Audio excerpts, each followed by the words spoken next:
ರಾಮಚಂದ್ರ, ರಕ್ಕಸಿ ಹೆಣ್ಣು ಎನ್ನುವ ಕಾರಣಕ್ಕೆ ಅವಳನ್ನು ಸಂಹರಿಸದೆ ಹೆದರಿಸಿ ಓಡಿಸುವ ನಿನ್ನ ಉದ್ದೇಶ ಸಫಲವಾಗುತ್ತಿಲ್ಲ. ಕಾಮರೂಪ ಶಕ್ತಿಯುಳ್ಳ ಈ ರಕ್ಕಸಿ ವಿವಿಧ ರೂಪಗಳನ್ನು ಧರಿಸಿ ಅಮಾಯಕರಿಗೆ, ಋಷಿ ಮುನಿಗಳಿಗೆ ತೊಂದರೆಯನ್ನುಂಟು ಮಾಡಲು ಮುಂದಾಗುತ್ತಾಳೆ. ಈಕೆ ಸ್ತ್ರೀ ಎನ್ನುವ ಅನುಕಂಪ ತಾಳದೆ ಲೋಕಕಂಟಕಿ ಮಹಾದುಷ್ಟಳೆಂದು ತಿಳಿದು ಈಕೆಯನ್ನು ಸಂಹರಿಸು. ಆಗಲಿ ಗುರುಗಳೇ.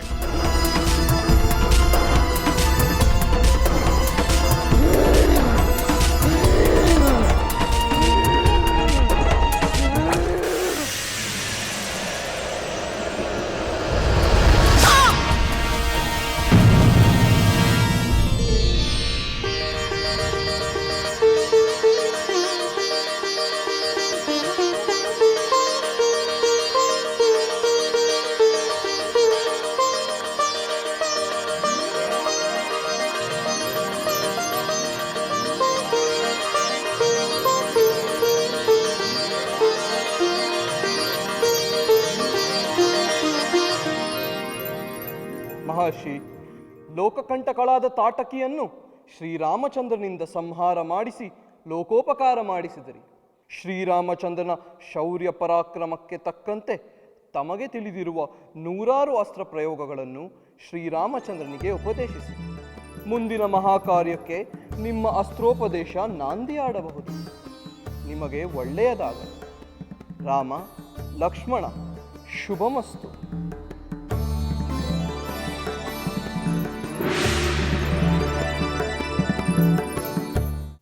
ರಾಜಕುಮಾರರೇ, ಇದನ್ನೇ ತಾವು ಹಿಡಿದೆತ್ತಿ ಹೆದೆಯೇರಿಸಬೇಕಾದ ಶಿವಧನಸ್ಸು. ಇನ್ನು ತಮ್ಮ ತಮ್ಮ ಪರಾಕ್ರಮಗಳನ್ನು ತೋರಿಸಬಹುದು.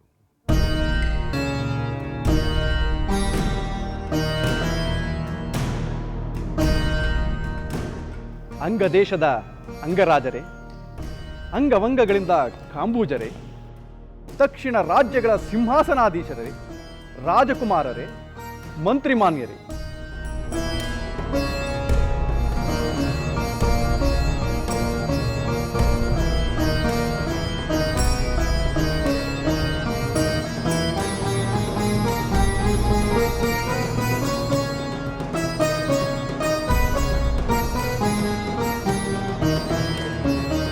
ಮಹಾರಾಜ, ಈ ದಿವ್ಯಧನುವನ್ನು ಸ್ಪರ್ಶಿಸಿದ್ದೇ ನಮ್ಮ ಭಾಗ್ಯ. ಇದರ ಹೊರತು ಬೇರ್ಯಾವ ಕಾರ್ಯವೂ ನಮ್ಮಿಂದ ಸಾಧ್ಯವಿಲ್ಲ.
ಮಹಾಪ್ರಭು, ಈ ಮಹಾಧನಸ್ಸನ್ನು ನೋಡಿದ ಮೇಲೆ ನಮಗೆ ಇದಕ್ಕೆ ವಂದಿಸುವುದು ಬಿಟ್ಟು ಬೇರೇನನ್ನೂ ಮಾಡಲು ಸಾಧ್ಯವಿಲ್ಲವೆಂದು ಅನ್ನಿಸುತ್ತದೆ.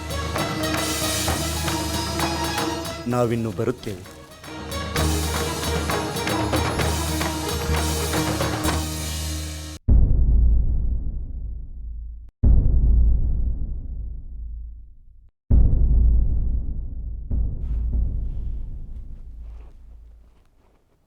ಮಹಾರಾಜರಿಗೆ ಮಂಗಳವಾಗಲಿ.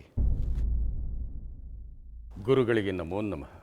ಮಹಾರಾಜ, ನೀವು ಯಾವುದೋ ಚಿಂತೆಯಲ್ಲಿರುವುದಾಗಿಯೂ ನಮ್ಮಿಂದ ಸಮಾಧಾನದ ನುಡಿಗಳನ್ನು ಬಯಸುವುದಾಗಿಯೂ ಅಮಾತ್ಯರು ತಿಳಿಸಿದರು. ಅದಕ್ಕಾಗಿ ಬಂದೆ. ಒಳ್ಳೆಯದನ್ನೇ ಮಾಡಿದಿರಿ.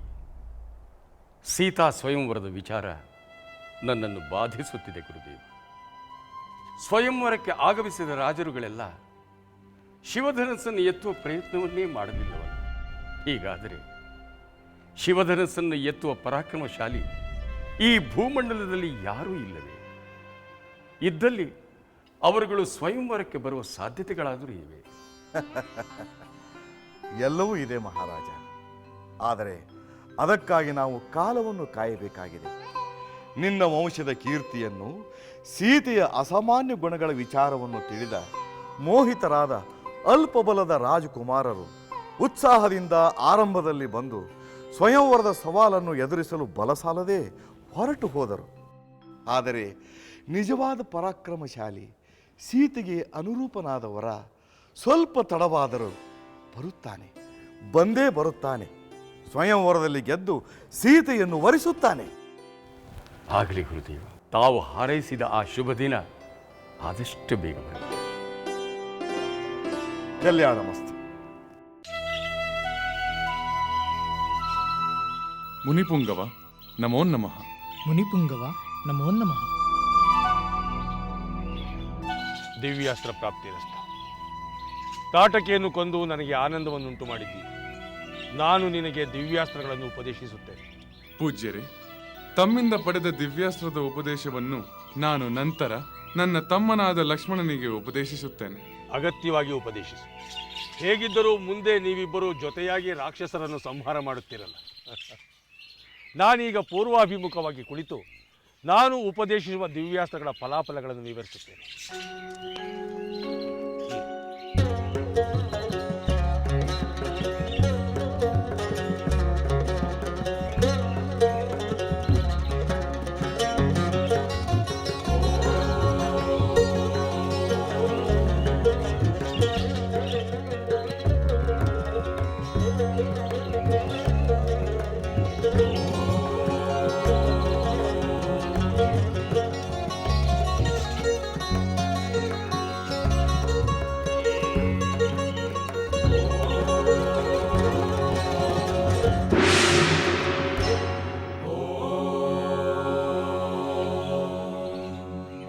ರಾಮಚಂದ್ರ, ಮಹರ್ಷಿ ವಿಶ್ವಾಮಿತ್ರರು ತಮಗೆ ಉಪದೇಶಿಸಿದ್ದ ಅಸ್ತ್ರದ ಅಧಿದೇವತೆಗಳು ನಾವೀಗ ನಿಮ್ಮ ಕಿಂಕರರಾಗಿದ್ದೇವೆ.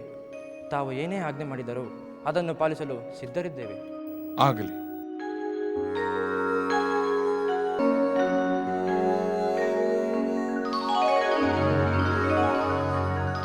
ತಾವು ನನ್ನ ಮನಸ್ಸಿನಲ್ಲಿ ವಾಸ ಮಾಡುತ್ತೀರಿ. ಅವಶ್ಯ ಸಂದರ್ಭದಲ್ಲಿ ತಮ್ಮ ಸೇವೆಯನ್ನು ಕೋರುತ್ತೇನೆ.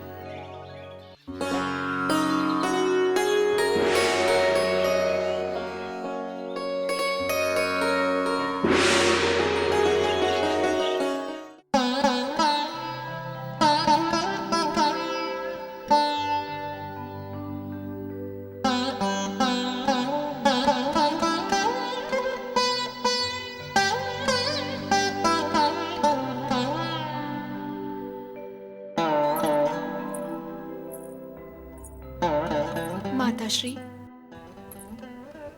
ಸಖಿ,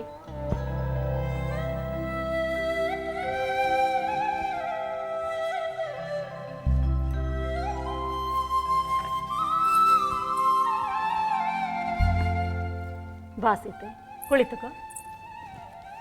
ಸೀತೆ, ನನ್ನೊಡನೆ ಮಾತನಾಡುವುದಿತ್ತೆ? ಹೌದು ಮಾತಾಶ್ರೀ. ಅನಸೂಯ ದೇವಿಯ ಕಥೆಯನ್ನು ಕೇಳಿದ ಮೇಲೆ ನಿಮ್ಮಿಂದ ಇನ್ನಷ್ಟು ಮಹಾಸತಿಯರ ಕಥೆಯನ್ನು ಕೇಳಲು ಬಯಸುತ್ತೇನೆ. ಹೌದೇ? ಹೇಳುತ್ತೇನೆ. ಮಹಾಮುನಿ ವಶಿಷ್ಠರ ಪತ್ನಿ ಮಹಾಸತಿ ಅರುಂಧತಿಯ ಬಗ್ಗೆ ಇಂದು ನಿನಗೆ ಕಥೆಯನ್ನು ಹೇಳುತ್ತೇನೆ. ಅರುಂಧತಿ ಸಾಮಾನ್ಯಳಲ್ಲ. ಆಕೆಯ ಮಹಿಮೆಯ ಬಗ್ಗೆ ಹೇಳಲು ಬೇಕಾದಷ್ಟು ಉತ್ತಮವಾದ ವಿಷಯಗಳಿವೆ. ಆದರೆ ನಿನಗೆ ಸ್ವಯಂವರ ನಡೆಯುತ್ತಿರುವ ಈ ಸಂದರ್ಭದಲ್ಲಿ, ಮದುವೆಯಾಗಿ ಪತಿಯ ಗೃಹಕ್ಕೆ ತೆರಳುವ ಈ ಸಂದರ್ಭದಲ್ಲಿ, ಪತಿವ್ರತೆಯಾಗಿ ಸತಿಯ ಶಕ್ತಿ ಏನೆಂದು ಹೇಳಲು ಕೆಲವು ವಿಷಯಗಳನ್ನು ತಿಳಿಸುತ್ತೇನೆ.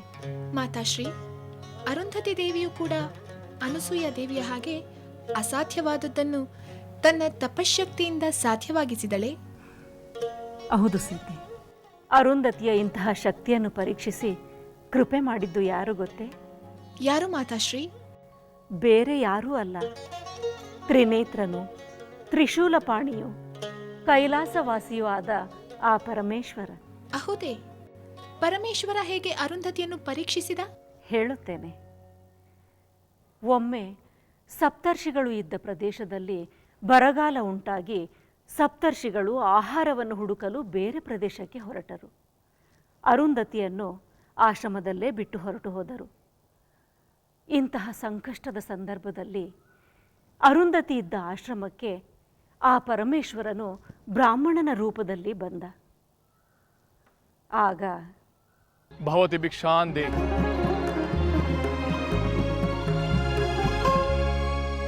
ಭವತಿ ಭಿಕ್ಷಾಂದೆ. ವಿಪ್ರೋತ್ತಮರಿಗೆ ನಮೋ ನಮಃ. ಭಗವಂತನ ಕೃಪೆ ಇರಲಿ. ತಾಯಿ, ನಾನು ಬಹಳ ಹಸಿವಿನಿಂದ ಬಂದಿದ್ದೇನೆ. ತಿನ್ನಲು ಆಹಾರವನ್ನು ನೀಡಿ ಉಪಚರಿಸುವೆಯಾ? ವಿಪ್ರೋತ್ತಮರೇ, ದಯವಿಟ್ಟು ಮನ್ನಿಸಿ. ಈ ಪ್ರದೇಶದಲ್ಲಿ ಉಂಟಾಗಿರುವ ಬರಗಾಲದಿಂದ ಆಹಾರ ಪದಾರ್ಥಗಳೆಲ್ಲ ಮುಗಿದು ಇಲ್ಲಿದ್ದ ಸಪ್ತರ್ಷಿಗಳು ಕಂದ ಮೂಲಗಳನ್ನು ಹುಡುಕಿ ತರಲು ತೆರಳಿದ್ದಾರೆ. ಈ ಹಸಿದ ಒಟ್ಟಿಗೆ ಯಾವುದೇ ಆಹಾರವಾದರೂ ಸರಿ, ನಾನು ಅದನ್ನು ಸ್ವೀಕರಿಸಿ ಸಂತುಷ್ಟನಾಗಿ ಹೋಗುತ್ತೇನೆ. ವಿಪ್ರೋತ್ತಮರೇ, ಹಾಗಾದರೆ ನನ್ನ ಮನೆಯಲ್ಲಿ ಸ್ವಲ್ಪ ಎಲಚಿ ಹಣ್ಣುಗಳಿವೆ, ಅದನ್ನೇ ಕೊಡುತ್ತೇನೆ. ಆಗಬಹುದು ತಾಯಿ. ನಾನಾಗಲೇ ಎಲಚಿ ಹಣ್ಣುಗಳನ್ನು ಬೇಯಿಸಲು ಇಟ್ಟಿದ್ದೇನೆ.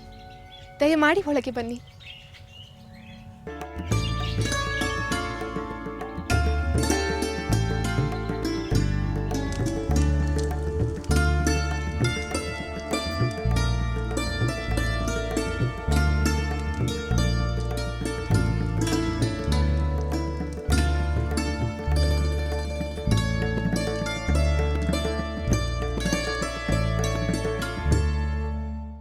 ಮಾತಾಶ್ರೀ, ಅರುಂಧತಿ ದೇವಿಯು ಎಲಚಿ ಹಣ್ಣುಗಳನ್ನು ಬೇಯಿಸಿಕೊಟ್ಟು ಬ್ರಾಹ್ಮಣ ರೂಪದಲ್ಲಿರುವ ಶಿವನ ಹಸಿವನ್ನು ನಿವಾರಿಸಿದಳೆ. ಆ ಎಲಚಿ ಹಣ್ಣುಗಳು ಬೆಂದರೆ ತಾನೇ ಬೇಯಿಸಿಕೊಡುವುದು? ಹಾಗಾದರೆ ಆ ಎಲಚಿ ಹಣ್ಣುಗಳು ಬೇಯಲಿಲ್ಲವೇ? ಇಲ್ಲ ಸೀತಾ, ಎಲಚಿ ಹಣ್ಣುಗಳು ಬೇಯುತ್ತಲೂ ಇರಲಿಲ್ಲ. ಅರುಂಧತಿಗೆ ಅದನ್ನು ಶಿವನಿಗೆ ಕೊಡಲು ಆಗುತ್ತಲೂ ಇರಲಿಲ್ಲ. ಕೊಡದೆ ತಾನು ಯಾವುದೇ ರೀತಿಯ ಆಹಾರವನ್ನು ಸೇವಿಸುವುದಾಗಲಿ, ಕೊನೆಗೆ ನೀರನ್ನು ಸ್ವೀಕರಿಸುವ ಮನಸ್ಸೂ ಇರಲಿಲ್ಲ. 12 ವರ್ಷಗಳು ಬರಗಾಲ ಕಳೆಯುವವರೆಗೂ, ಸಪ್ತರ್ಷಿಗಳು ಆಶ್ರಮಕ್ಕೆ ಹಿಂತಿರುಗುವವರೆಗೂ ಬ್ರಾಹ್ಮಣ ವೇಷದ ಶಿವನು ಹೇಳುತ್ತಿದ್ದ ಪುಣ್ಯಕಥೆಗಳನ್ನು ಕೇಳುತ್ತಾ ತನ್ನ ಹಸಿವು ಬಾಯಾರಿಕೆಗಳನ್ನು ಮರೆತೇ ಬಿಟ್ಟಳು. ಹಾಗಾದರೆ ಅರುಂಧತಿ ದೇವಿ 12 ವರ್ಷಗಳ ಕಾಲ ಏನೂ ಸೇವಿಸದೆ ಶಿವನು ಹೇಳುತ್ತಿದ್ದ ಕಥೆಯನ್ನು ಕೇಳುತ್ತಲೇ ಇದ್ದಳೆ. ಅದೇ ಅರುಂಧತಿಯ ತಪಶಕ್ತಿ. ಆ ಶಕ್ತಿಯನ್ನು ಮೆಚ್ಚಿ ಶಿವನು ತನ್ನ ನಿಜ ರೂಪವನ್ನು ತೋರಿಸಿದ.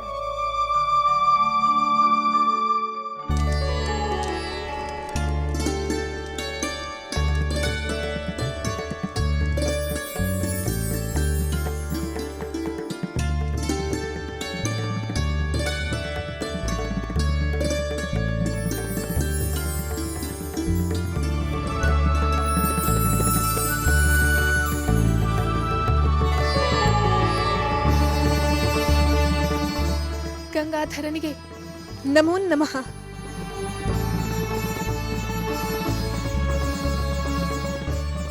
ಸಾಧ್ವಿ ಅರುಂಧತಿ,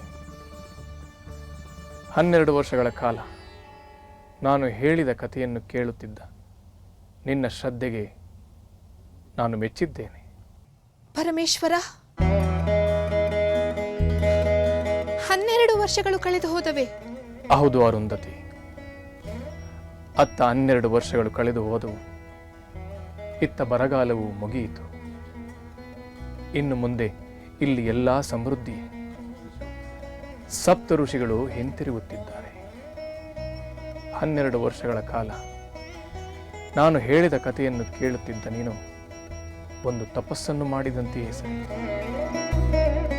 ಅರುಂಧತಿ, ನಿನಗೆ ಬೇಕಾದ ವರವನ್ನು ಕೇಳಿಕೊ, ನಾನು ನಿನ್ನ ಅಪೇಕ್ಷೆಯನ್ನು ಈಡೇರಿಸುತ್ತೇನೆ. ಮಹಾದೇವ, ಇಷ್ಟು ಕಾಲ ನೀವಿಲ್ಲಿ ನೆಲೆಸಿ ಪುಣ್ಯ ಕಥೆಗಳನ್ನು ಹೇಳಿ ನನಗೆ ಹಸಿವು ಬಾಯಾರಿಕೆಯಾಗದಂತೆ ಮಾಡಿದ್ದೀರಿ. ನಿಮ್ಮ ಕೃಪೆಗೆ ಸಾಕ್ಷಿಯಾದ ಇಲ್ಲಿನ ತೀರ್ಥವು ಬದರಾಪಾಚವೆಂಬ ಪ್ರಸಿದ್ಧಿಯನ್ನು ಪಡೆದು ಋಷಿಮುನಿಗಳಿಗೆ ಪ್ರಿಯವಾಗಲಿ. ಇಲ್ಲಿ 3 ರಾತ್ರಿಗಳನ್ನು ಕಳೆದು ಶುದ್ಧವಾಗಿ ಶ್ರದ್ಧೆಯಿಂದ ಉಪವಾಸವನ್ನು ಮಾಡಿದರೆ ಉಪವಾಸ ಮಾಡುವವರು 12 ವರ್ಷಗಳ ಕಾಲ ವ್ರತವನ್ನು ಮಾಡಿದರ ಫಲವನ್ನು ಪಡೆಯುವಂತೆ ಅನುಗ್ರಹಿಸಿ. ತಥಾಸ್ತು. ನಿನ್ನ ಇಚ್ಛೆಯು ನೆರವೇರಲಿ ಅರುಂಧತಿ.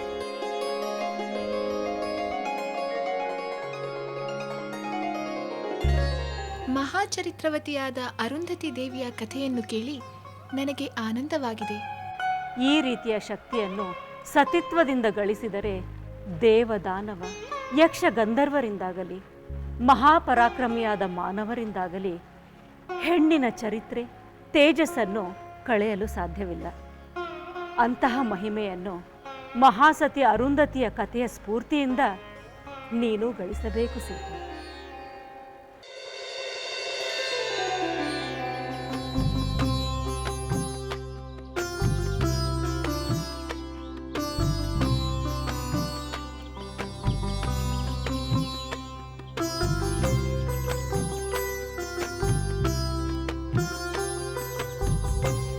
ರಾಮ ಲಕ್ಷ್ಮಣ, ಇದುವೇ ಸಿದ್ಧಾಶ್ರಮ.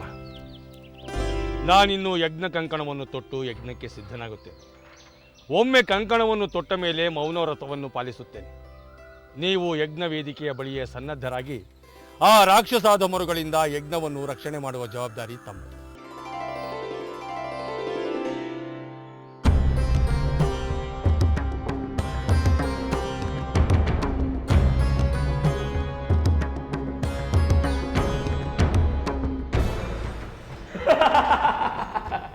ವಿಶ್ವಾಮಿತ್ರ ಅಯೋಧ್ಯೆಯಿಂದ ದಶರಥ ಪುತ್ರರಾದ ಬಾಲಕರನ್ನು ಕರೆತಂದಿರುವಿರಾ?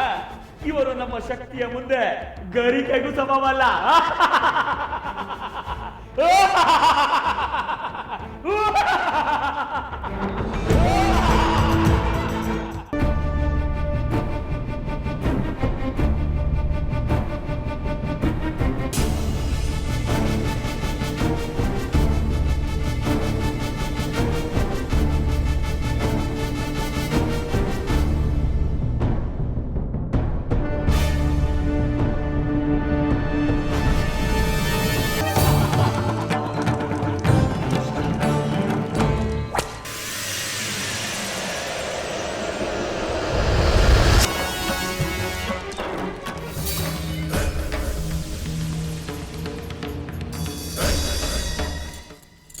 ಮಾರೀಚ, ಲಂಕೆಯಲ್ಲಿನ ದುರುಳ ದರ್ಪವು ಸೀತೆ ಸಹನೆಗೆ ಸೋತಿತು.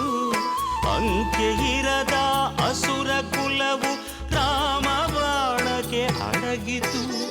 ದೂರವಿರಲಿ ಸನಿಹವಿರಲಿ ರಾಮ ಹೃದಯ ನಿವಾಸಿನಿ. ಯುಗವು ಯುಗವು ಸಾಗಲಿ ಅಕಳಂಕ ಪ್ರೇಮ ಪ್ರಬೋಧಿನಿ. ಅಮರ ಗಾಧೆ ಧರಣಿ ಜಾತೆ ಸಾಧ್ವೆ ಸೀತೆ ಸುಚರಿತೆ. ಸಹನ ಶಕ್ತಿ ಪತಿಯ ಭಕ್ತಿ ಲೋಕಮಾನ್ಯ ವಂದಿತೆ.